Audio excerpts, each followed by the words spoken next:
Um, shall we just, I think that we are coming to, we're still, anyway, uh, first of all, welcome to join the class. And we're still reading the common Buddhist text. We come to the L.27. I think so, am I right? Yes. So we start to talk about the first discourse or the first sermon, the setting in the motion of the Dharma wheel. And then I think last time we discussed about the Buddha had met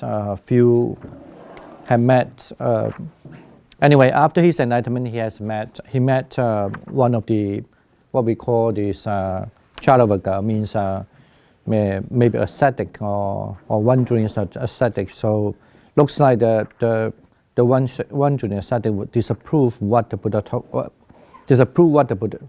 told him. So anyway, now we come to then we know that then later on the way going, then the Buddha approaching.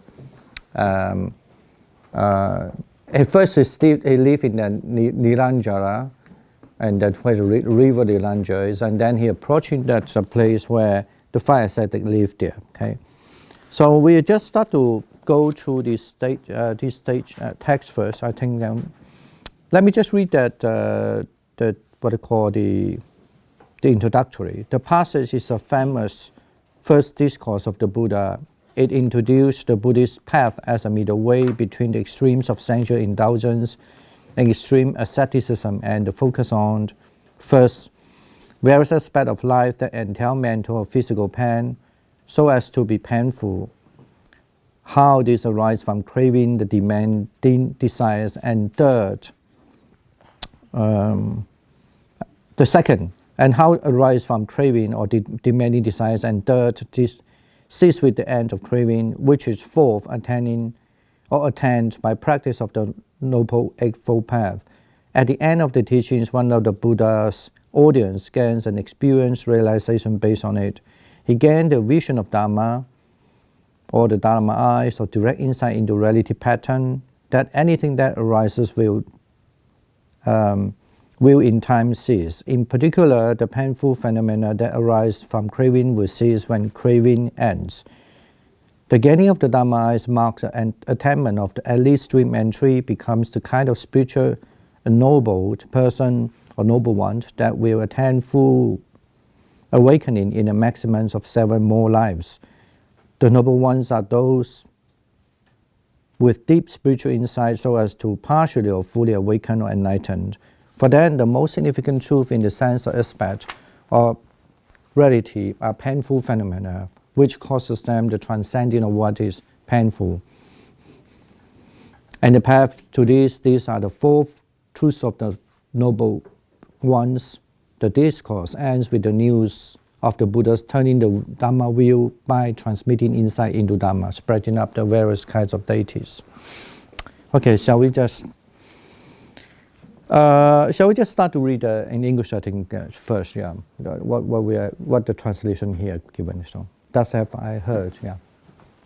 Thus have I heard that one time the Blessed One was dwelling at Varanasi in the deer park at Isipatana. There, the Blessed One addressed the monks of the group of 5 thus: Monks, these 2 extremes should not be followed by one gone forth into the homeless life. What 2? That which in this pursuit of sensual happiness in sensual pleasures, which is low, vulgar, the way of the ordinary person, ignoble, not connected to the goal. And that which in this pursuit of self-mortification, which is painful, ignoble, not connected to the goal. Monks, without veering towards either of these 2 extremes, the Tathagata has awakened to the middle way, which gives rise to vision, which gives rise to knowledge, which leads to peace, to higher knowledge, to full awakening, to nirvana. And what, monks, is the middle way awakened to by the Tathagata, which gives rise to vision, which gives rise to knowledge, which leads to peace, to higher knowledge, to full awakening, to nirvana? It is just this Noble Eightfold Path, that is to say, right view, right resolve, right speech, right action, right livelihood, right effort, right mindfulness, right meditative concentration. This, monks, is the middle way awakened to by the Tathagata, which gives rise to vision, which gives rise to knowledge, which leads to peace, to higher knowledge, to full awakening to nirvana. Okay. All right.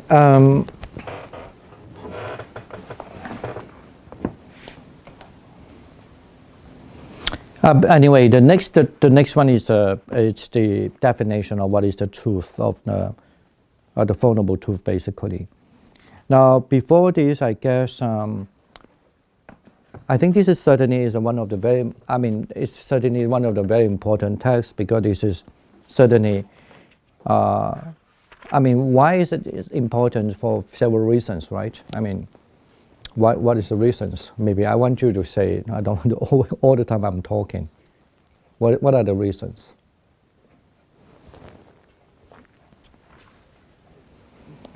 It's the first time he speaks of how to, like, what's the noble truth and how to get there. And also, it's the first time that people listen to his sermon and actually follow his teaching. Okay, I mean they are part of it, but I mean. After the I mean, it doesn't very convincing to me if you say that because all the, I mean, not that it's wrong. What you said is totally wrong, but I just like every religion will say the same thing, so it's not very convincing to me to that part. I mean, especially if I study religion, I think okay, everything they will say this is the first thing they taught, and that's the first truth they are. I mean, given that now we're in a modern society now, so we have able to approach so many religions. And so why I think this text is so important. I mean, the first, of course, is important because of first, okay? from this one, the true Okay. claims are established based on this text. No. No? Because once he starts teaching, he finally becomes a Sammasambuddha, because otherwise he's just a Pachidapuka. And then once he starts teaching, there's a Dharma. And once he starts teaching, there is a possibility for the saints to Yeah, that is one reason. But I mean, specifically, usually, but here, because the text didn't mention about the triple gem, but only the first one triple gem is mentioned after the Ubali's parents are going to take refuge. So, I mean, you could say though, I mean now, I mean this certainly, your answer is okay. That is certainly is something that I mean, you can claim there's a triple gem now because of the first sermon is being held. So, I mean, but still, the triple gem actually really been mentioned is only first time during when he met the parents of the Ubali, not here. So, yeah. It's also Yeah. I think it is important because Buddha, he laid out the middle path, Noble Eightfold Path.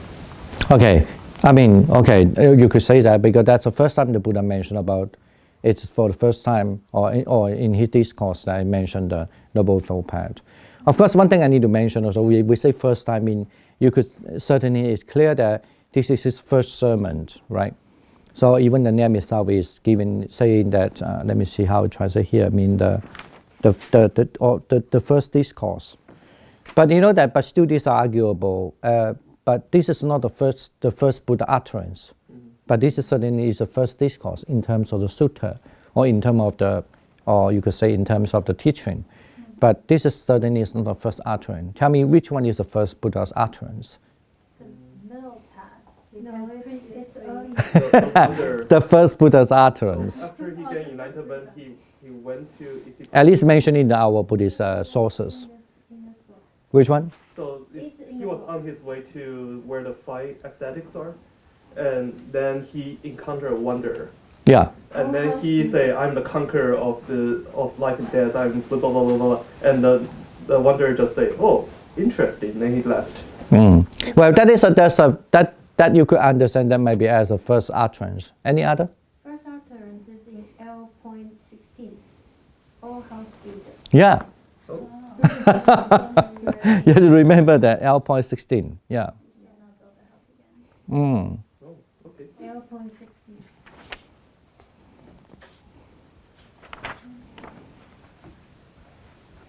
So say that the Buddha expressed joy at having identified and ended the craving that had been driving him. So, like, that's why I say, through many of birth I wander in samsara, seeking, but not finding the builders of the house. Painful is repeated birth. O house builder, you are seen, you have built no house again. All your rafters are broken. Your rich pole is shattered. Mind is free from relational constructions. Achieved is the destruction of craving. So that should be understood as the first utterance by the Buddha after he gained his enlightenment, But yeah, okay. I think the Pali is very beautiful. Yeah. Yeah.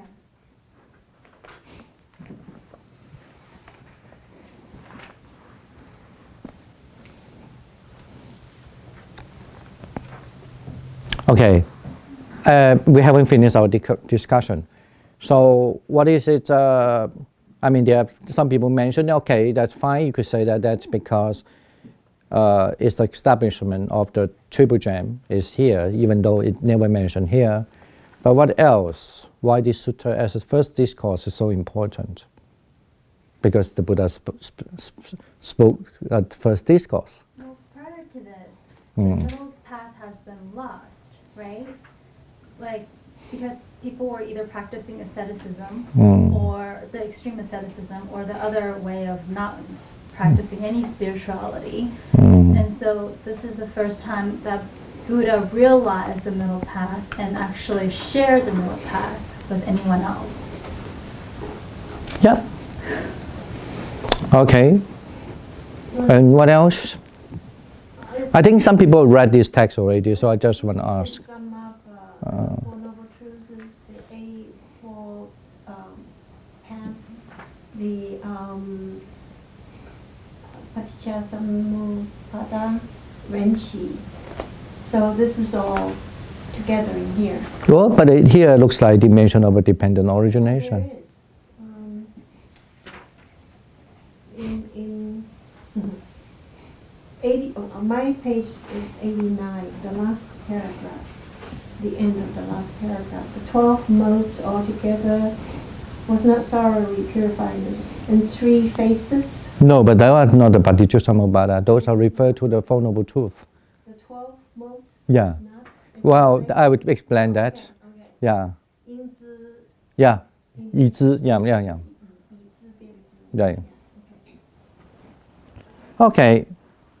All right. Well, we somehow have, why I want to say this is very interesting when I encounter with the people who study Buddhism. When they study, let's say, they're interested in Buddhism. They never know there was a first sermon. Even there was some tradition, actually, they know there was a first sermon. As I mentioned in the past, like, if you go to like a Tibetan temple, and then you do see that at the temple, always on top of the gate, there was the wheel, the turning wheel and then the 2 deers facing it, the wheel. So if you ask all the monks, they tell you this is why they want to put there, because that's the start of the Buddhism, and that represent the first sermon. But they never read the text of the first sermon. Then I asked them,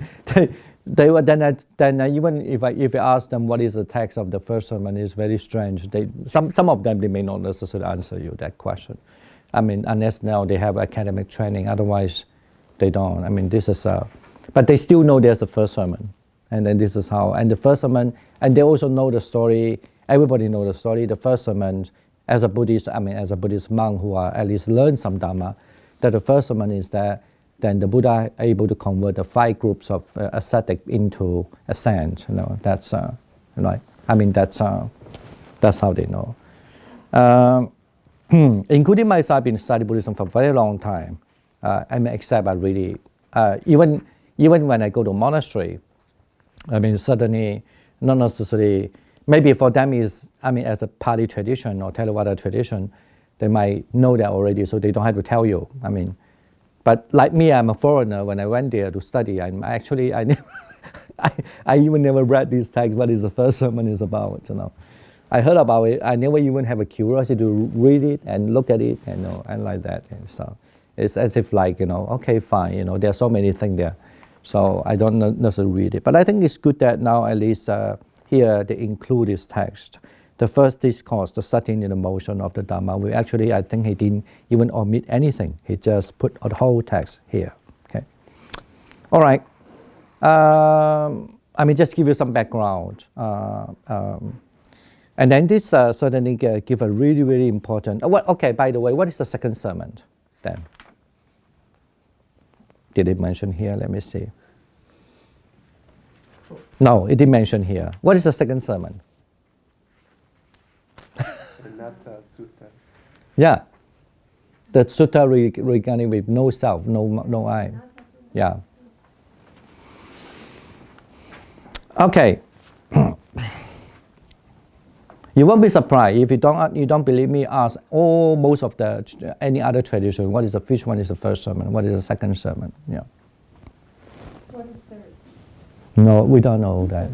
I think because the first sermon and second sermon has directly relate to the 5 groups of ascetic, so that's why it's known. If you want to look at the third sermon, it might be the sermon that he was addressing to Ubali. But we don't have that record about what he was talking with them, though we have a story. And then, of course, we do know that what the first sermon, the first sermon in Sri Lanka. Yeah. The- I don't understand. Yeah, the Mahinda, when he first time we invited to the palace to address to the king, and with the queens in Sri Lanka at that time. That's how you have start to have Theravada Buddhism, you could say. And then what was the first sermon? Anyone know that? I thought it's a Lanka avatar. No! I'm a believer of Mahayana. Well, if you are a believer of Mahayana, you could say that's the Lanka Avatara Sutra. Yeah, that's true. Dhammadipa? No. No. Chutuhati Uttama. What the Pali word is, man? Small. Yeah, the small elephant footprint. The sutra on the small elephant footprint. Yeah. Or in the Majjhima Nikaya.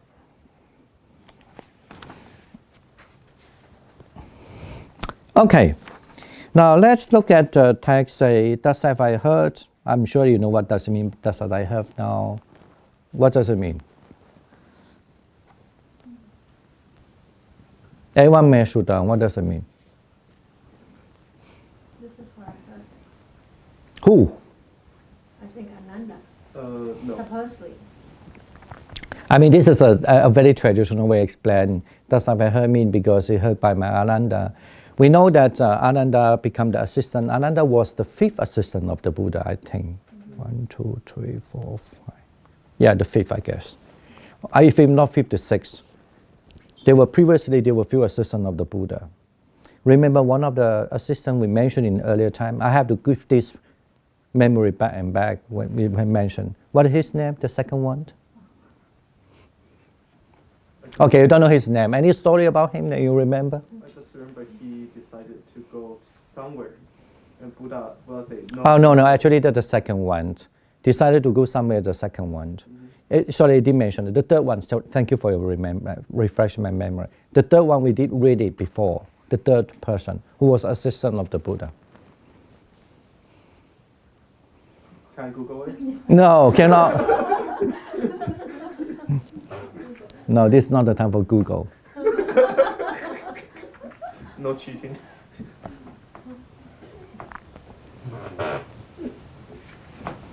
Is there somebody online? Because I couldn't see anybody here. Gallery view, put it on. How to do that? Inside. On the left hand side. Yeah, there's a gallery view. Nope.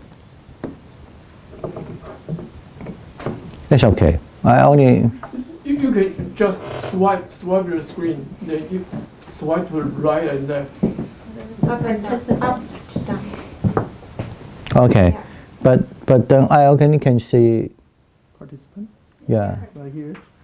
So Oh, those are the lots of people participants. online. Okay, a lot of people online. Okay. Oh, this is no battery again. The attendant list. No. I need to refresh your memory. I did mention he was assistant of the Buddha.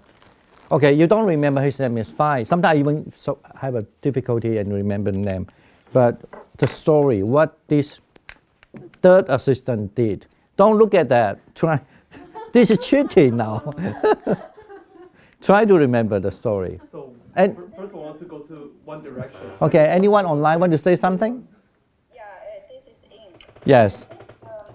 Probably that assistant claimed he wanted to leave Buddha and Sangha because he didn't think the Buddha had attained any supernatural power. It's not the fourth one. Yeah, Is that that's true. He was the assistant, yes. Thank you. Yeah, thank you, Fan Ying. No, 杏树，中文翻译成杏树 Sunakata. So it's I mean the name, even the name itself is sound like really like a horoscope. He like this kind of magic or horoscope because the name itself Sunakata is a kind of a star, right? I don't understand well an Indian what do you mean the horoscope, but anyway, so it's a star name. Okay, yeah, it did mention in the, remember because of that, somehow we need to think about him, the lion role, the teaching of the lion role. So what did the teaching of lion role said about? We read that again. Yeah, we read that. Yeah.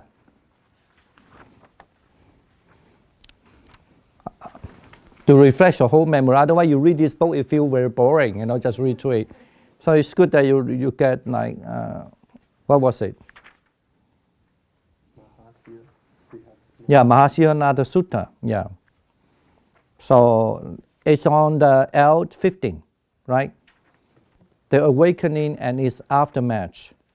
So here, this is partly just kept partly here, mentioned after the Buddha, how he was, what kind of life he lived, right? And then he given up his pleasure and then what did he do? And then he met, and how he met teachers and then how he gained his enlightenment. Yeah. And by saying that actually he's gained his enlightenment, he has actually through that he have a lot of,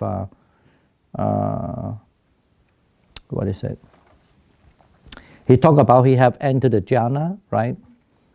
And then he also able to recollect the past life for many times, and he also could recollect other people's past life, and as well as able, then he have surpassing to be born, right? Remember? So, I mean, if you look at the sutta itself, the Mahasihanada Sutta, let me say in English translation, I mean the big, the Greek lion role. So the Buddha told who about this? Yeah, to Sariputta. Because after Sariputta heard what this Sunakata, he was previously the assistant, before Ananda was the assistant to the Buddha, attendant, to the Buddha. He was attendant to the Buddha. But he left also the Buddha because he think the Buddha didn't perform any supernatural power, okay? And that's why in this sutta, the Buddha told Sariputta he had all this power. And then even he started to talk about he could do this, he could do that. At the same time also what he did before he attained enlightenment, you're right. So this is how we come to have this collection of the, otherwise I think the Buddha might be, I guess, of course we don't know, I think the Buddha would not say, I have this, I have that. The Buddha was very humble, kind of like, no, he would not claim that he have all this supernatural power, But, it's so sarcastically or ironically that Sunakata left him because he didn't perform all this supernatural power, okay. All right, now, again, back to this now. We have refreshed a little memory. So thus have I heard, even though traditionally say that it is I, Ananda, heard. But this does not contain the whole story. We are studying sutta now. We don't want to just say all the same thing what the old say traditional saying. It's for the kid, but study. But what does it understand? What does have I heard? Any other elaboration? Yes, we know that does have I heard surely said that I, Ananda, heard. But you know that it doesn't make sense in a way because Ananda became the attendant of the Buddha after the Buddha attained enlightenment 35 years or 25 years. I'm so bad in number. I don't know 20 or 35 years. Let me see, he passed away 80 years old. Say when he was his attending, he was almost 50 something. That was 35 years maybe. He was 50 something. Is Yeah. this from someone else? Could it be Kandanta? No, I'm saying that what does mean thus have I heard? You literally there's nothing wrong if you say I heard mean I refer to Ananda. That is certainly nothing wrong with that, you know. Yeah. But how do you understand thus have I heard now? In a more encompassed understand, or more detailed understanding. It's in the first council Okay. when they're trying to collect all the past teaching, Yes. and then Ananda recited all the. No, Ananda recited all the teachings. I thought so. Well, but if he joined up the Buddha only after the Buddha enlightenment, even after 20 years, how could he recite all the teachings? So I think everyone put it together, and he was like almost like a judge and say, okay, this is my culture version of everything, maybe. You want to say something? That's good that we have this discussion. Would this be heard by one of those 5 monks? No. It could be. It could be. But now the thing it is, even if you read it like thus have I heard, mean this is such a way, this is what I was heard.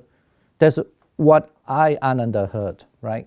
I mean, there's no question about this word. But how do you understand this sentence, this statement? But you said it was because they heard by the five ascetic, now they become Zen. It's fine. That's no problem.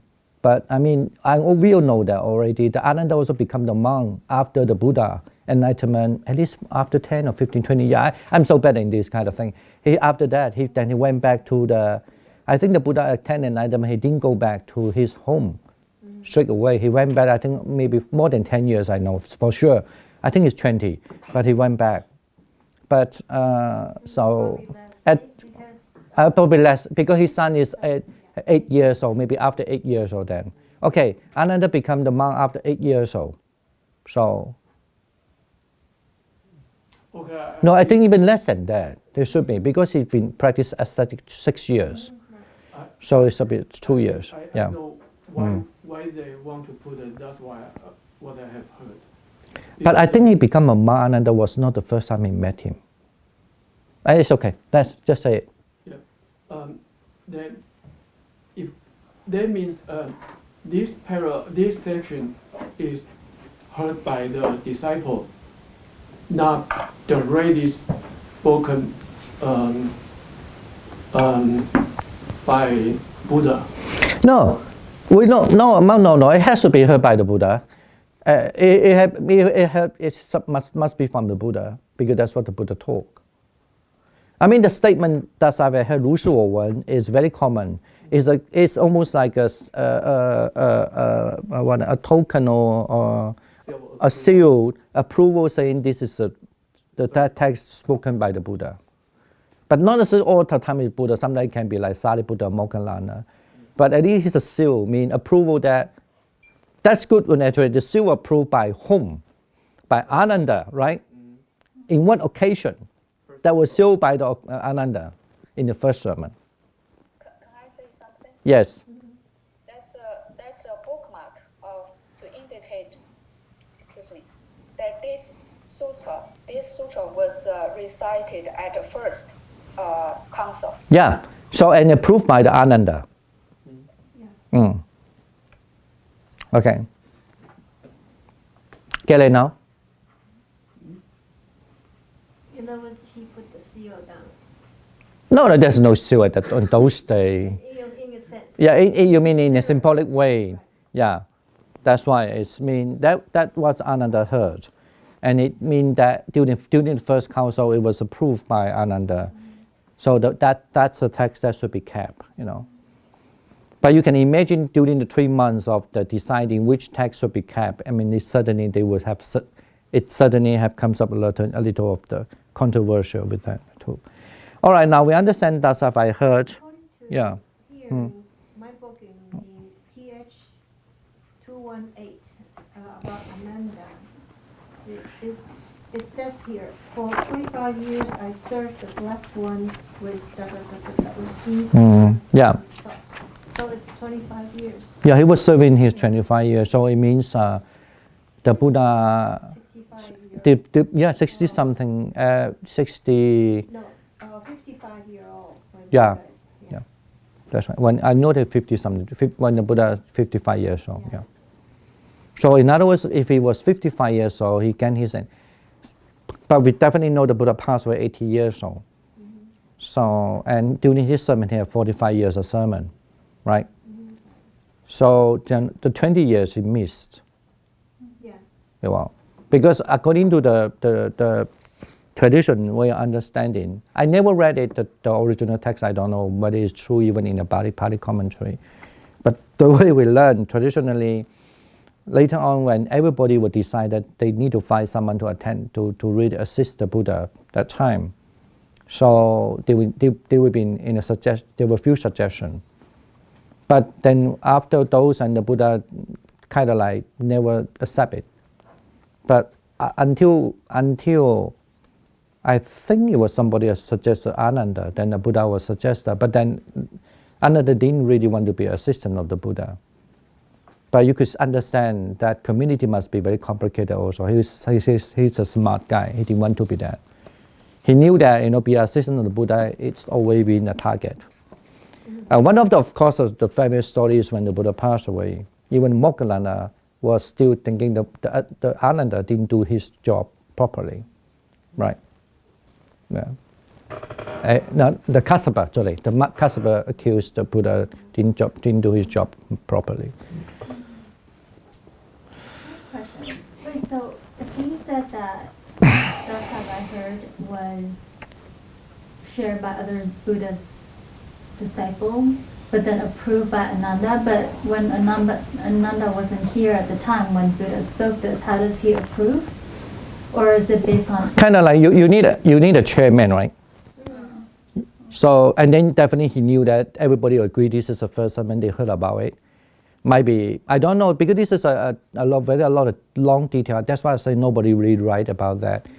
Also, at least I didn't read it. I don't know, maybe somebody even did think about it, write it.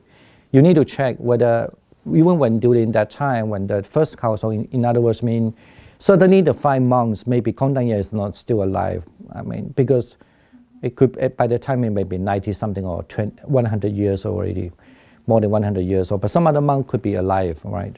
Maybe the fight, like the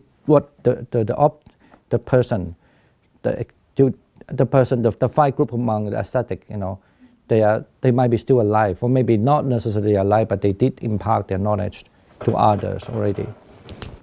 I mean, but this is interesting. Certainly, is agreeable by what we would call the Sravaka school. This is the first sermon, and I mean, certainly you could this is what when we do research, we don't want to trust everything first in a way. Say certainly this text is there, but how this text been passed down? Sometimes when the tradition says something, even nowadays, when people say something to you, not necessarily true also, right? So there's a fact there, but the fact, how the really fact means, it can be very complicated. So the same thing. But luckily, in a way, this is not very controversial in a certain way, at least in the Sravaka school, because everybody say this is the first sermon. Either in any tradition, say the same thing. Like in Sarasvati school or Chinese, when the Buddhism passed out to there, and even if you look at the regional range, like all the regionals will say this is the first sermon.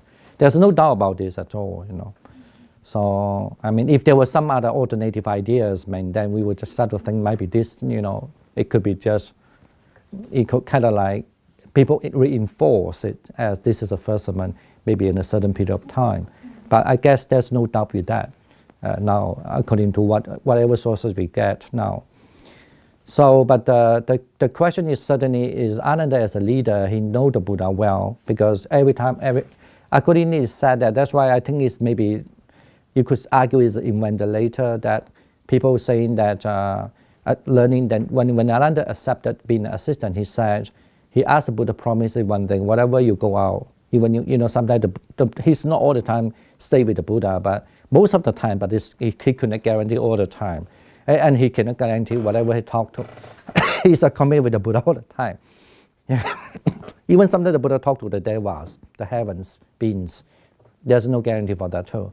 But he asked the Buddha to promise him, whatever you said, you need to come back and tell me the gist of it.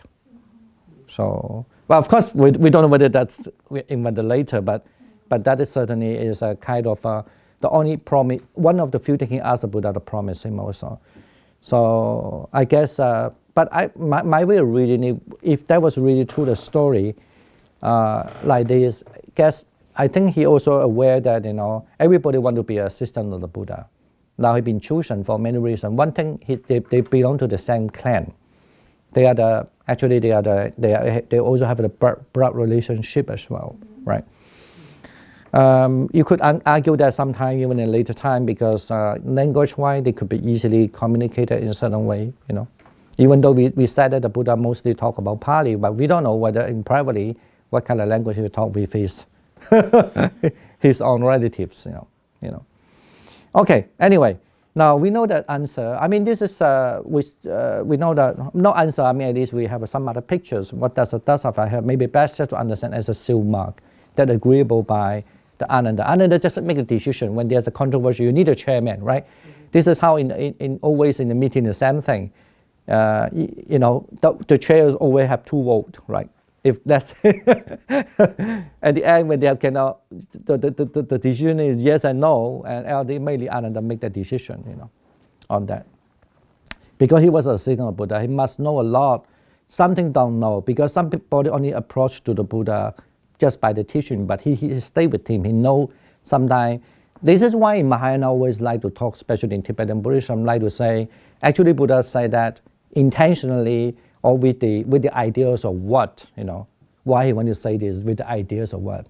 I mean, I get this kind of intentional kind of idea, only maybe you could argue that only Ananda could know better because he's all with him all the time, you know.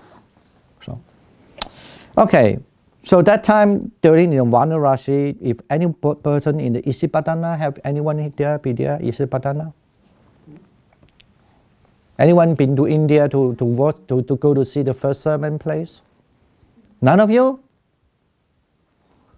Surprise, surprise. One day, when are you going? Oh, no, I'm not going to bring your guy to India. This is my torturing, not your torturing.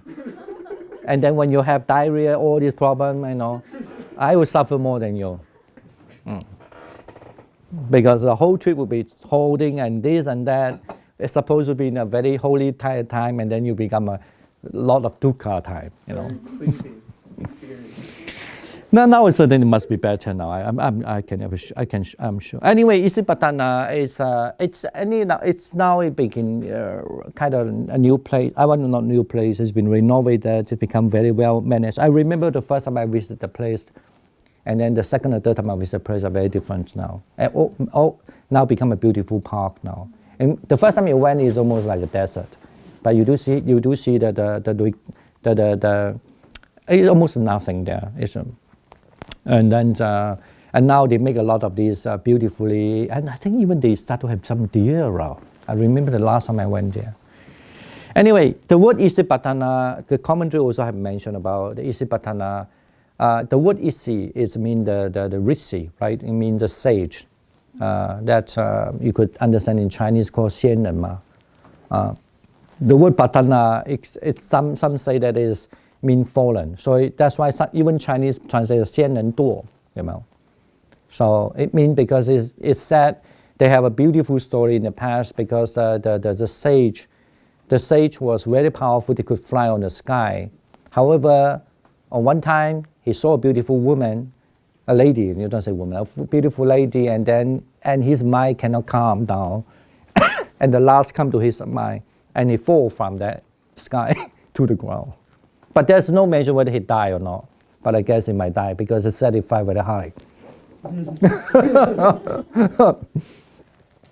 So, but still, I don't know why. But however, still, it's in the old day that still believe that Isipatana is a place that you can easily reach to become a sage, right?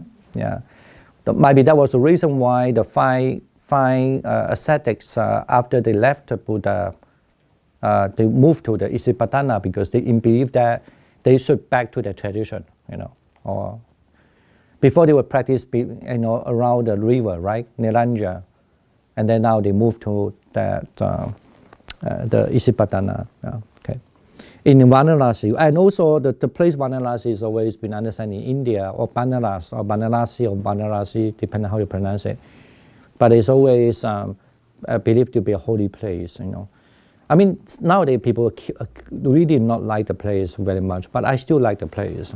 It's very old, a lot of buildings look very crumbled, But imagine that was kind of really they kept that city for more than 2,000 years. So, I mean, it's very old, crumbled, but you could somehow have a much more glimpse to the city. And it's own, I don't know even still in these 10 years, but the last, before I was there a few times, you also still see the cow, the donkey, animal just walk beside you. Some hate it, but some like it, okay? Some hate what kind of what it is. You can see the horse just run just beside you and then the cow around there. So, but very, very hustle and bustle city. So it's in the Varanasi. I guess that time the Varanasi being understood as a very big place, I think.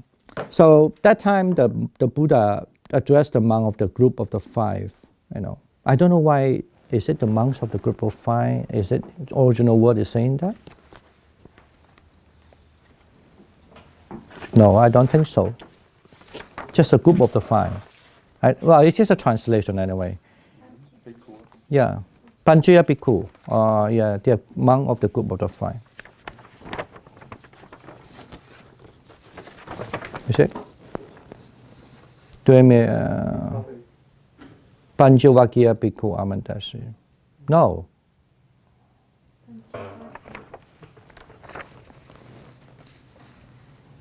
Okay.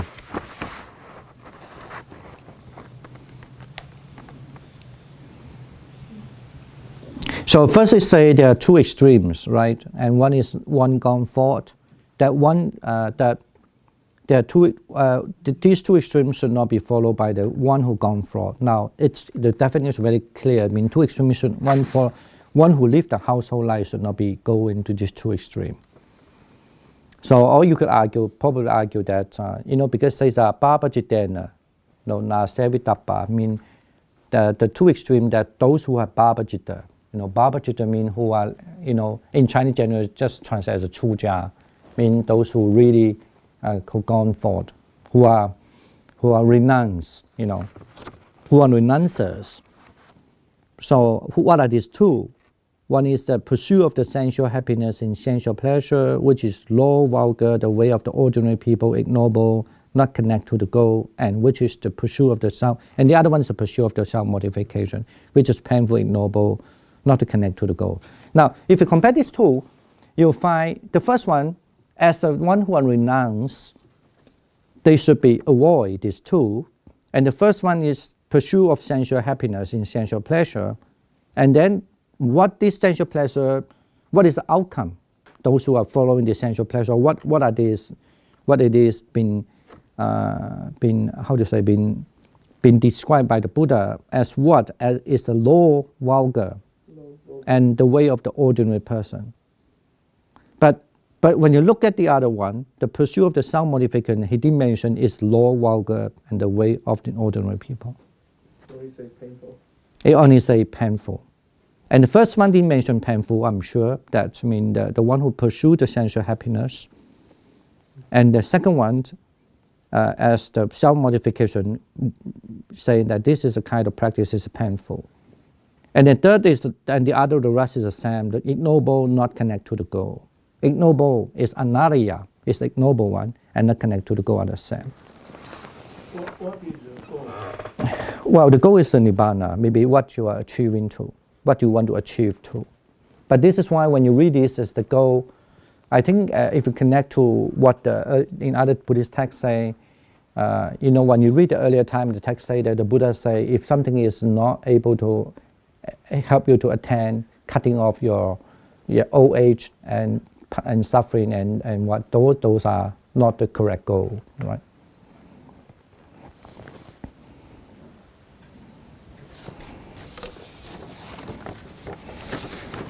All right. Now let's look at this. Let me see whether we have this in the party now at the moment. What do we? Okay. The goal. We can read the party, and then I will just mention a little furthermore. Just let me read the finisher. So we know that the text here mentioned clearly, if those who are renouncers, as a renouncер, they should not pursue the two, right? And the one actually is essential pleasure, and the other one is living in sensual, the other one is living in the, in self-modification, to practice that self-modification. But they give you the two different things about that is, one is Lord Valgo, the way of ordinary people, but the other doesn't have the low vulgar. In other words, it looks like Buddha didn't think that the self-modification is low and vulgar and the way of ordinary people, however, is painful. But both also lead someone to be ignoble and not connect to the goal. Okay. So and then the Buddha also assert the five Bhangya, the five group of the ascetics, saying that if without veering towards either of these two extremes, the Tathagata have awakened the middle way. So that which gives rise to the vision, rise to the knowledge, peace, higher knowledge, to awakening to Nirvana. Okay. Shall we look at the Pali text I'm giving to you? Because why I want to say that, it's give you, I think is a deeper sense. Do you have a text with them? I don't we have further, no? I copied 10 copies of it. Oh. Yeah. Yeah.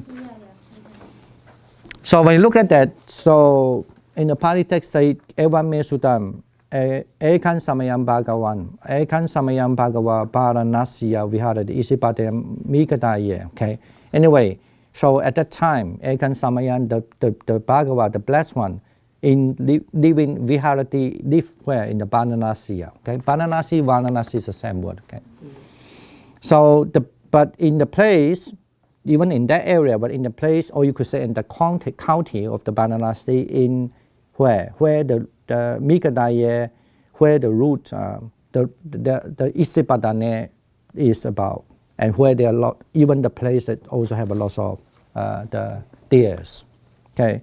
At that time, the Bhagavan say this to the Panjavagya, okay, the 5 groups of the monks. So there are 2 bhikkhave, the Dveme bhikkhave, Anta Babachitena na Sevitapa. There are 2 what? Dveme, in these 2 Anta, 2 extreme, okay, or 2 bian in Chinese, or 2 edge, you could say, simply just say 2 edge. So for those who, it's not practiced by those who are renounced, or for those who are going for renounce, Babachitena, Sevitapa, you should not practice, should not associate, or should not even go to these 2 extremes. Should not go to even these 2 extremes. Should not close to these 2, get close to these 2 extremes. What are these 2?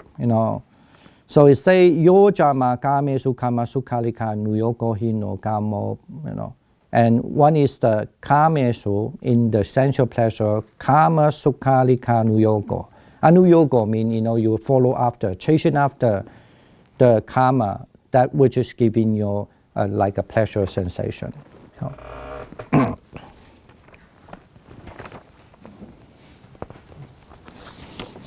And that is as the first one, but I want to look at even a commentary later.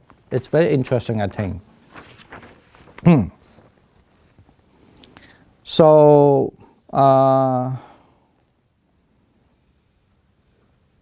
then what are these kind of the sensual pleasure, the inner sensual pleasure that when chasing after the sensual that give you this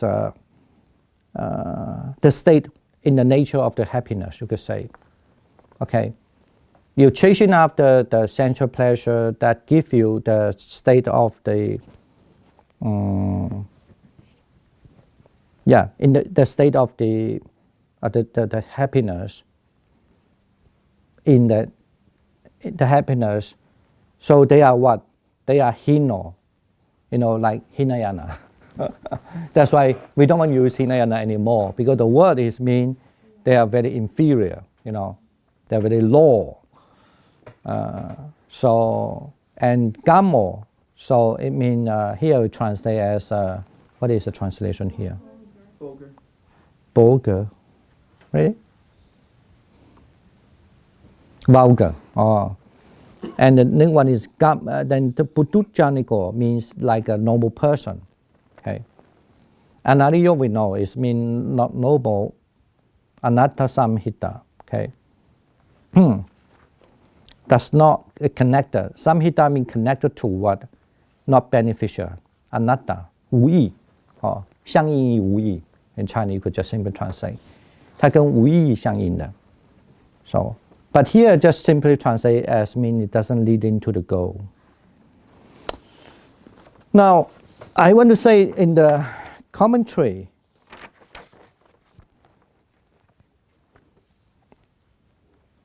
when you say the hina, suddenly hin means law, that we don't need to just say what mean the law, lamako. Gammo, actually, it means people who still stay in their own village. Literal translation. It means somebody who just doesn't want to go out, just want to stay there in a box, and doesn't. But if you look at the commentary, mean gamin wasinang santako, or generally you could understand mean one actually still holding property in their home. Mean they still want to hold a lot of property. Ordinary is the next one. Botojanika mean the basically mean the actually the Putujanika even generally mean being ordinary people. Here the commonly referred as mean Antarbala, mean very foolish. Janika. The person who are very foolish. Okay.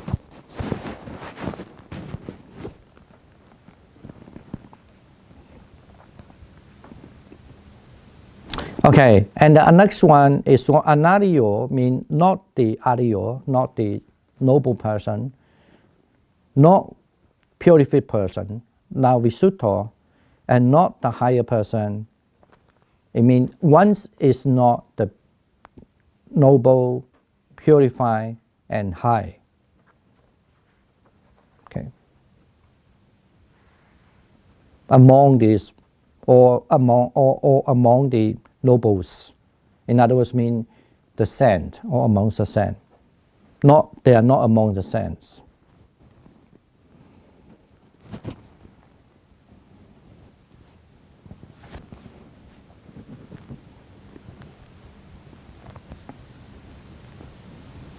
Now, what does it mean by no meaning, not connected to, or not connected to them, not meaning? It means that they attract themselves into the lowest kind of joyness or happiness. We mean by that. So the commentary just simply understand it this way.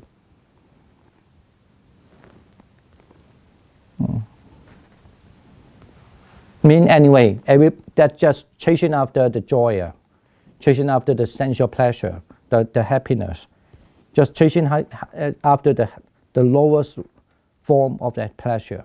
That's why it's mean by, and not connected to the meaning. Okay. Now, the next one is we back to the Pali. Ete ko bikawe, no. Yocha and other one, or the one who cha ayam in that way, atakila matak nuyoga dukkha anariyo anatta samhito, in that who are just chasing, just follow this modification, they are actually, what is it? They are dukkha, they are suffering, they are not as the noble, and they doesn't connect one to the meaning. Okay. Now here the word atta kila matta nu yogo mean atano by oneself kila mattasa. It means by oneself one practice that makes by practice make oneself, a practitioner makes oneself to be fatigued, tired. It means kila mattasa. And also that imposing suffering to oneself. That's what the meaning is about. Okay. It's called atakila mata nuyogo. Okay. Mean, or generally just translate as mean the self-modification. So mean, or you just make yourself fatigued, or you also make yourself suffering.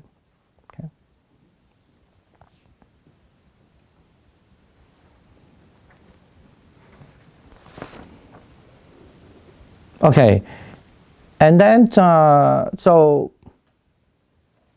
it didn't have any commentary on the other word, like beside the dukkha, the suffering.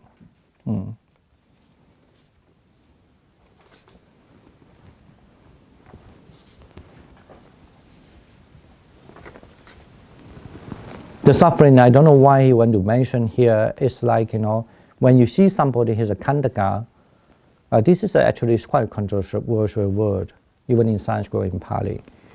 You see somebody as a khandaka, somebody who are very low, very living in a very bad situation, and everybody look down to them. They're called khandaka. But the term, later on have a lot of discussion as well. So seeing somebody like a khandaka and then oneself feel really suffer, that's meant by the suffering. So almost like you see somebody really horrible, really sad, and nobody look up, regard them, and nobody care them. That kind of thing, situation means the suffering. That's what the commentary way of saying. Okay, now I guess we understand this passage. Now we back here. At least I think we come to understand the Buddha first clearly mentioned in the first discourse about. If those who are renouncers, they should be really avoid the two. And the first one, avoid, it would be being what, and the second, avoid would be what, right?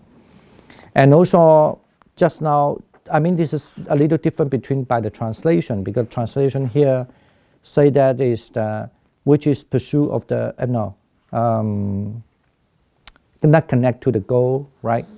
But the word here actually literally translate, it doesn't connect, or you could say it not connect to the meaning, but But here the meaning here means that then the person who actually attach themselves to the lower kind of the joyous, sensual pleasure. Okay. Now then the next sentence we read already, and what monk is the middle way? Awaken, because it say you need to avoid the two. Please remember, avoid the two. Okay. You're not go in the middle. Just walk to the middle. You have to avoid the two. And then he said that then this Majjhima Patipada Tathagata Apisambuddha Chakku Karani Kayana. But so when the Buddha, without veering towards either the two extreme, the Tathagata has awakened to the middle way. You could say that the Tathagata, the ruler. As I say, the Tathagata always refer as a third person, but it's showing the I, right? I as a Tathagata, so who, in a modern translation, so I as a Tathagata who give rise to what, by avoiding the two, not wearing the two, and he, that's the, but,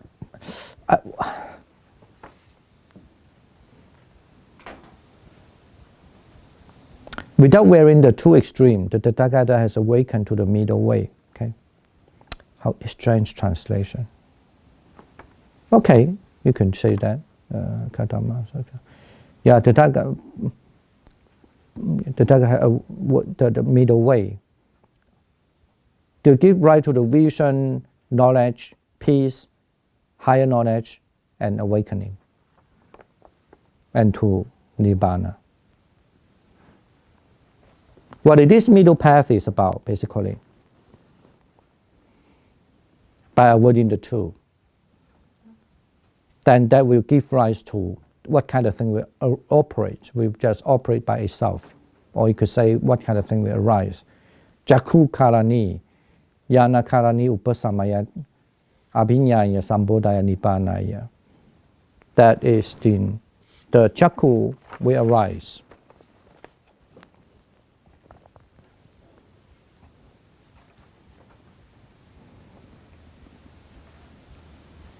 In other words, the wisdom of the eye, I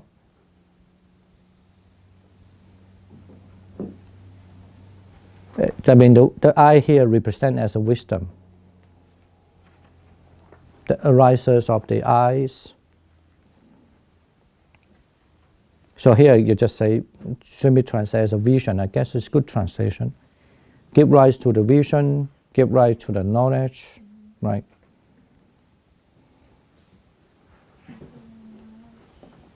The knowledge and the wisdom is synonymous.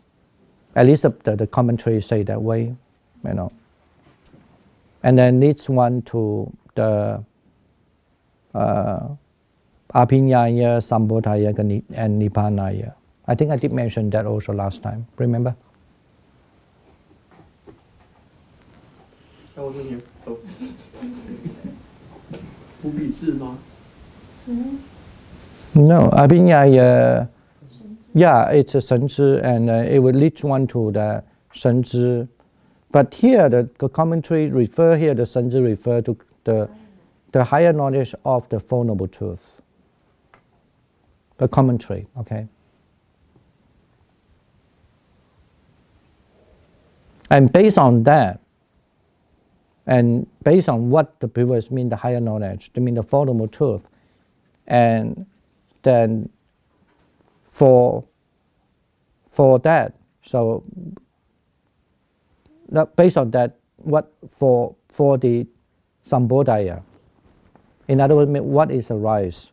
That based on the vision that it gives rise to the, based on the peace, sorry, no vision. Based on the peace, it gives rise to the well, here higher knowledge. Yeah, translate as higher knowledge.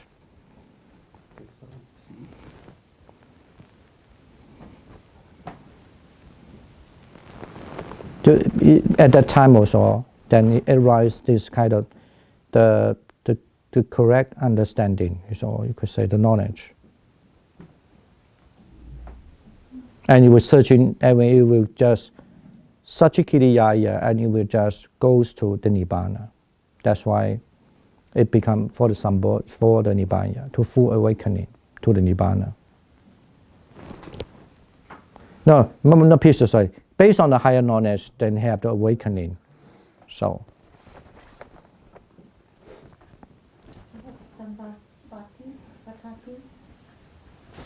What do they mean operate, or what arise?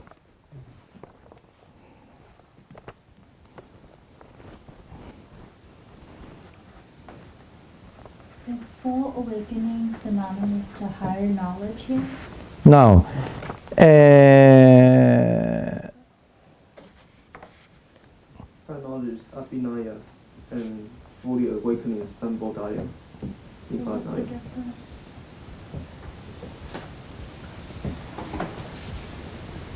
Oh, I didn't mention Upasamaya. Yeah, I mean there's because the commentary didn't say the word about Upasamaya. So what's the subject? Majjhima Patipada. Yeah, Majjhima Patipada is a subject.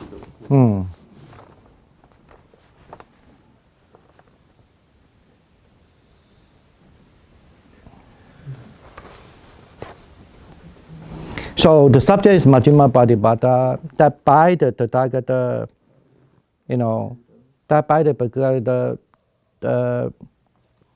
that because the Abhisambhuddha is also it's a past participle, basically mean the realization, right? Anyway, those are the Pali word. So it's very common in, I don't know in grammatical how they use it. It's a kind, there's a special term. I mean, realized by the Buddha, like that. What is realized by Buddha? The Abhisambhuddha, realized by the Buddha.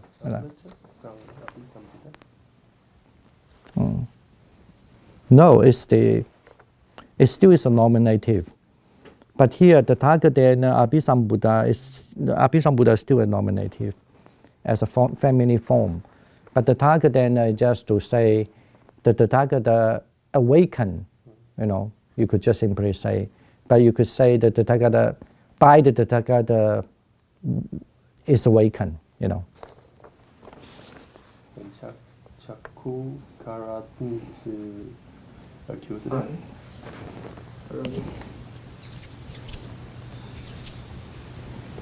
Chakku Karani and Jnana Karani. No, it's still no, still as a still as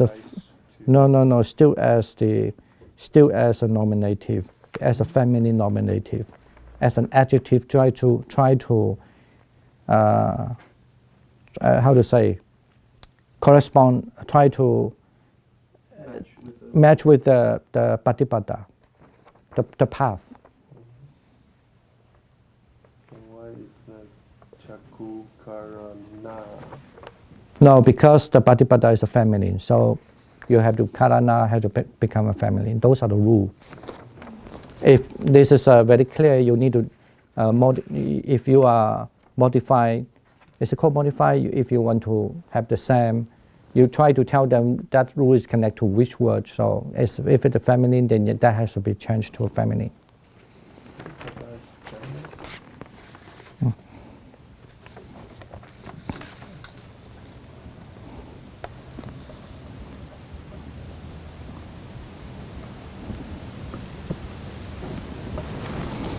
You know the word Patipada is not a path, right?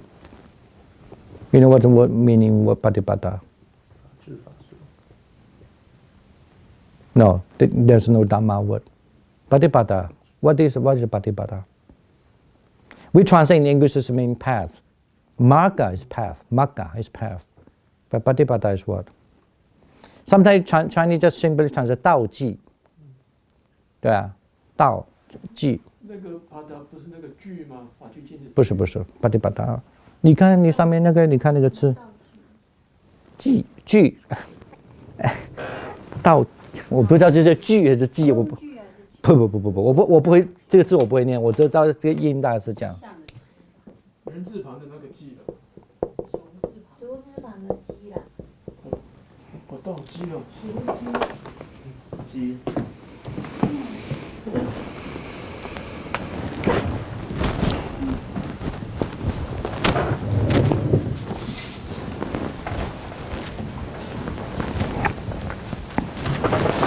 So what's the difference between Magga and Patipada? Yeah, that's right. Magga generally, of course, Magga depends on in the connotation. But when you use the word Patipada, it always means something's going on. Yeah.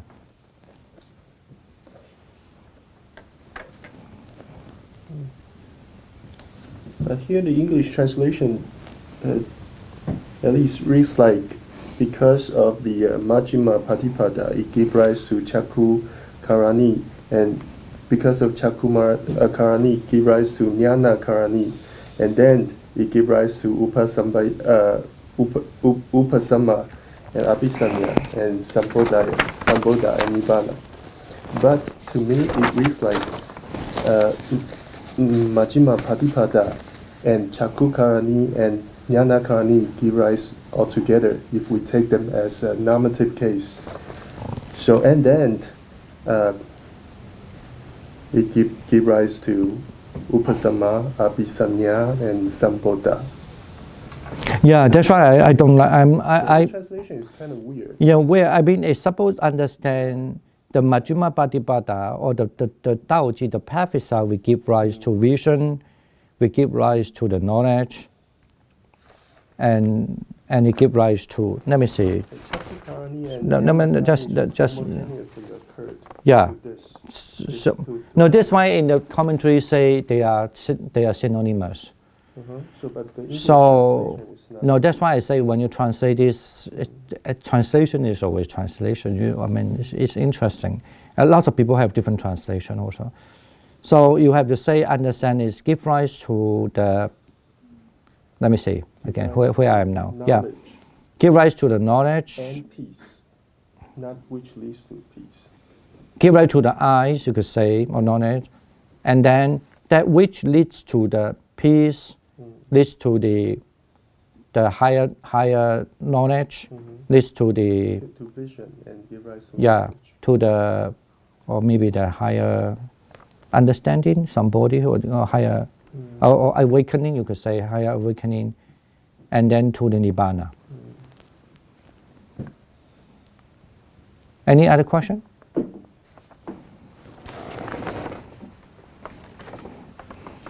So vision and knowledge should occur simultaneously, according to Pali, and also to the commentary also understands such a way.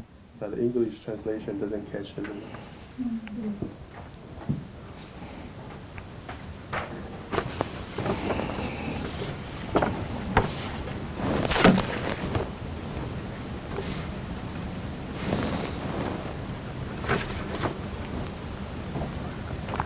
And also peace, higher knowledge, and full awakening and nirvana. Should they happen simultaneously or? But I mean that is also. But I mean this is your interpretation also. But I mean it's okay. But if you look at the grammatically, the ayah is also.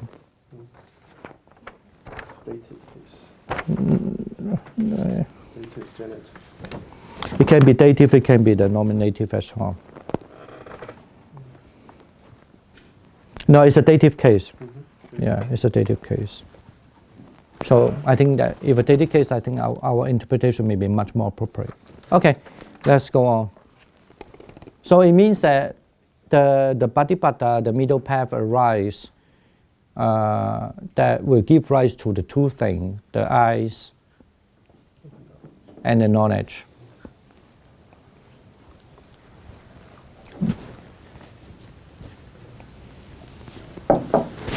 And then that leads to,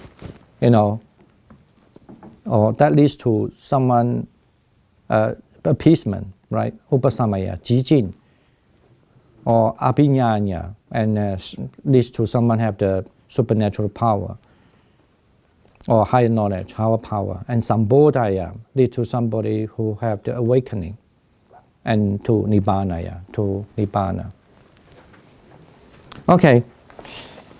Okay, now what are these middle paths? So I'm sure I say that this is the right will, right resolve, right speech, right action, right livelihood, right effort, right mindfulness, and right meditative concentration. Okay, and I forget to print that out. Actually, I just read it today a little bit. Compared to how the Abhidhamma explanation, how the Sutta explanation are quite different. But anyway. So we know that generally mean that when we say the middle path, the middle way, so it's not as a path, as a magga, but as the Patipada. So what are these? The eight noble eightfold. We generally call it as that's what they call the noble eightfold path. So there's a right view, right resolve here, translate right speech, right action, right livelihood, right effort, right mindfulness, right meditative concentration. Okay, any other question with that? Or any comment? We can, actually it's 8 almost, wow, time passed fast. We couldn't finish this text. Any question with that? For the Noble Eightfold Path, is there any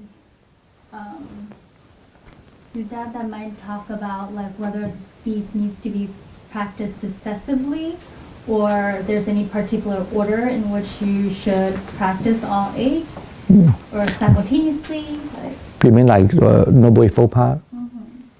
There's no sutta called Noble Eightfold Path oh, Sutta. no. I mean like. But they do have sutta about right view, I think, yes. Yeah. Okay, but Yeah. did Buddha ever mention whether these should be practiced in any particular order? I think they can be particular and simultaneously. Okay, Yeah. but not explicitly called out one or the other, or?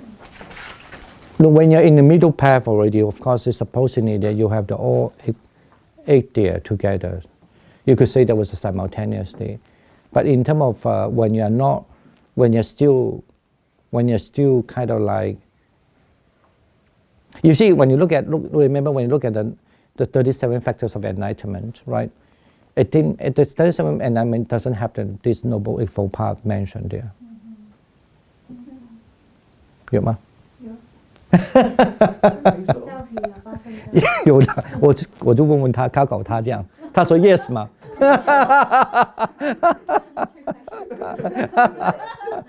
But you say yes. Yes or no? Huh?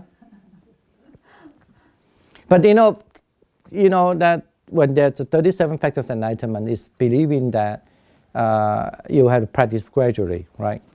But it's also mentioned that the 37 factors of enlightenment, when someone really accomplished that, then they will stay simultaneously, right?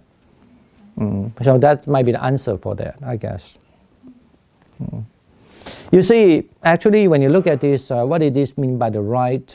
Like I said, it's a little different between the Abhidhamma way explanation and the Sutta explanation. In Abhidhamma Vibhanga, for example, the Abhidhamma Vibhanga mentioned, that Sutta mentioned, this is how the Sutta describe, this is how the Sutta definition, this is how the Abhidhamma definition. The Sutta definition, for example, like what is meant by the right energy. The Sutta is always understand the right energy, even in Sutta. When I say Sutta, even that is mentioned in Abhidhamma text.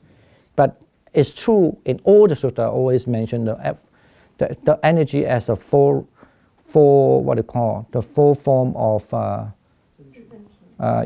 form of the energy, right?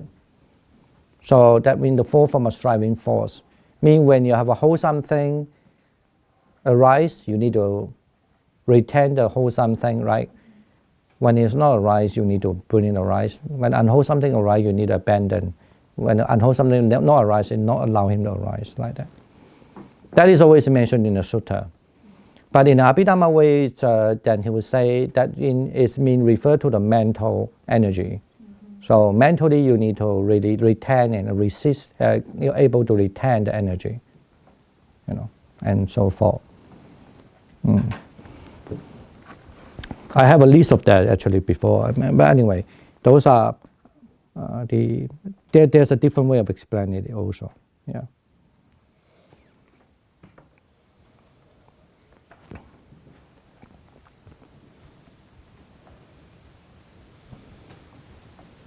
Do we have a need to break now? Why don't we just have 5 minutes break, at least if you go to one?